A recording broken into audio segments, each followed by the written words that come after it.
Atlas 767, Cpat Review, Autoland. Cat 2 and Cat 3 approaches must terminate in an autoland or a missed approach. Cat 1 approaches can terminate in a manual landing, an autoland, or a missed approach. Autoland Cat 1 can be performed by either pilot. Autoland Cat 2 or 3 must be flown by the captain. Do not conduct autoland if known wind shear conditions exist or if braking action is less than fair. Inside the final approach fix, if the polling RVR drops below minimums, the approach can continue. For Cat 2 approaches, visual cues must be in sight at decision altitude or decision height. Once initiated, a go-around must be continued. Autoland Status Annunciators, ASA. With the localizer and glide slope captured, the ASA displays Land 2 or Land 3 passing through 1,500 feet. Prior to a Cat 2 or Cat 3 landing, the ASA test must be conducted. Test switch 1 yields a Land 3 and a no Land 3, and switch 2 yields a Land 2 and no Autoland.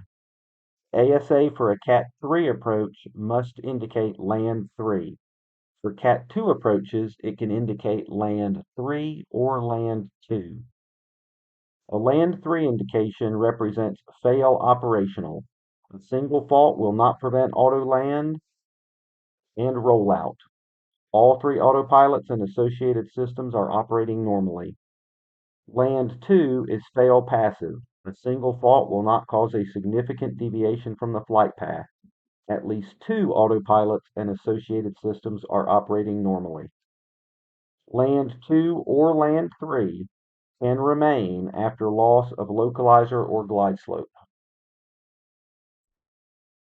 Below 200 feet radar altimeter, radar altitude, ASA display cannot change except to indicate no auto land. Faults that do not require immediate crew action are enunciated after touchdown. Monitor the ILS indications to ensure the signal is being received. Unless the runway is in sight, do not continue an approach if any abnormal ILS indications occur. If the ASA system changes or system faults occur above alert height that require higher weather minimums, a Land 2 or no auto land must execute a missed approach. If on radar vectors, use intercept course or the XXX intercept function as appropriate to remove unnecessary waypoints from the legs page and prepare the FMC for the approach. Cross the procedure turn fix at flat 5 maneuvering speed. When using LNAV to intercept the final approach course, ensure raw data indicates a localizer intercept. Use heading select or heading hold if necessary. Glide slope capture will not occur if the localizer capture angle is greater than 80 degrees. Using LNAV to intercept final approach course may cause the aircraft to parallel the localizer without capturing and descend on glide slope without capturing localizer. When using heading select to intercept the localizer, begin the turn to inbound course at the first movement of the localizer pointer. Select approach only after all of the following are met. The ILS is tuned and identified. The aircraft is on an inbound localizer intercept heading. Both the localizer and glide slope pointers are displayed on the ADI in their proper positions, and clearance for the approach has been received. After selecting approach, ensure localizer and glide slope are armed on the FMA. Autoland to an offset localizer may cause the aircraft to depart the runway on rollout. Strategies to avoid or detect false localizer capture. Use all available raw data sources to ensure the aircraft is on the correct localizer course. Do not select approach until strong signal is available. In other words, the display of localizer and glide slope diamonds are on the ADI. The ILS is orally identified. Monitor all available nav aids for orientation. If false course capture is suspected, it may be necessary to de-arm and rearm the approach mode. For false glide slope prevention, the final approach fix crossing altitude and the VNAV path must be verified on progress page 2. Pitch attitude and descent rate should be verified. Distance to runway and altitude or position is verified. False glide slope and no visual indications, false glide slope and no visual identification of the runway results in a go-around. AFDS fault.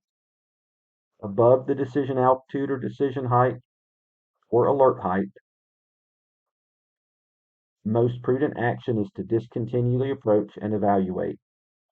Below decision altitude or alert height or any ICAS, continue to auto landing and roll out unless no auto land is indicated on the ASA.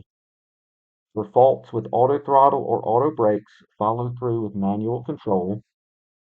Even with an autopilot alert, do not disengage the autopilot unless it is clearly not controlling the aircraft. Cat 1 minimums. At 100 feet above the decision altitude or decision height, expand the scan to include outside. Cat 2 and 3 approaches, the captain will monitor the progress of the approach and control the aircraft. The FO will monitor the approach and announce all callouts. Cat 2, the captain will begin to include the outside in his scan at 100 feet above the decision altitude or decision height. On a Cat 3 approach, approaching the alert height, the captain will verify conditions, land 3 indicated, and the aircraft raw data position. Visual clues are not required. The FO will monitor the instruments with an emphasis on radar altitude and the ESAs. When the first officer calls minimums, the captain verifies land 3 for a Cat 3 or land 2 or 3 for a Cat 2 and states landing and allows auto land to occur. For Cat 2, the auto land will occur with appropriate visual references. If land 2 or 3 is not displayed or no visual references are available for Cat 2, the captain calls go around and executes the missed approach. During an auto land inside the decision altitude or decision height or the alert height, at approximately 50 feet RA, the flare mode indicates and FO verifies flare. At 15 feet RA, the thrust levers go to idle. The FO verifies the auto throttle mode changes to idle. At 5 feet radar altitude, rollout mode engages, followed almost immediately by touchdown. The first officer verifies rollout mode or calls no rollout. The FO also provides steer right or steer left guidance based on the expanded localizer. As the nose lowers, spoilers extend and automatic braking commences. The captain applies reverse thrust after the nose is on the runway. Allow the autopilot and auto brakes to remain engaged until safe stop is ensured and adequate visibility exists to clear the runway. AFDS rollout performance cannot be assured on contaminated runways. Pilots must be prepared to take manual control. Determining MINs. For Cat 1, MINs are based on barometric altimeter, decision altitude or height, set on altimeters using the reference altitude markers. For Cat 2 approaches with a radar altimeter, the MINs are based on the radar altimeter. The DA or DH is set using the ADI DH reference selector. For Cat 2 with no radar altimeter, it's based on the inner marker. DA backed up by barometric altimeter. Baro MINs using reference altitude markers set the ADI DH reference to -20. Cat 3, based on radar altimeter and alert height, set using the ADI DH reference selector. Approach preparation. Ensure proper frequencies are tuned and identified, including the ADF if required. Program the transition and approach in the FMC. Set applicable approach minimums for Cat 2, the published radar altimeter in the ADI DH reference, the altimeter bug to the touchdown zone elevation. If no radar altimeter, then baro mins to the altimeter bug in the ADI DH reference to -20. Cat 3, set the alert height 100 feet using ADI DH reference. Check recall for any conditions which might limit or degrade the approach. Auto brakes, select a minimum of 3 for Cat 2 or 3. Select reference speed bugs for the final flap configuration, normally flaps 30 for Cat 2 or 3 approaches. Conduct the approach briefing, including Cat 2 and 3 review in the QRM if required. Complete the descent checklist. Review airport low visibility procedures, and the APU should be started for all Cat 2 and 3 approaches. If the FO is the pilot flying and the conditions are Cat 2 or Cat 3, transfer controls after the captain completes the approach briefing but prior to the descent checklist. The localizer expanded scale appears when deviation is slightly more than 1/2 of a dot. For practice approaches, ensure the ILS critical area is protected. It is usually not protected if there is greater than 800-foot ceilings and more than 2 miles visibility. That concludes 767 Cpat Autoland review.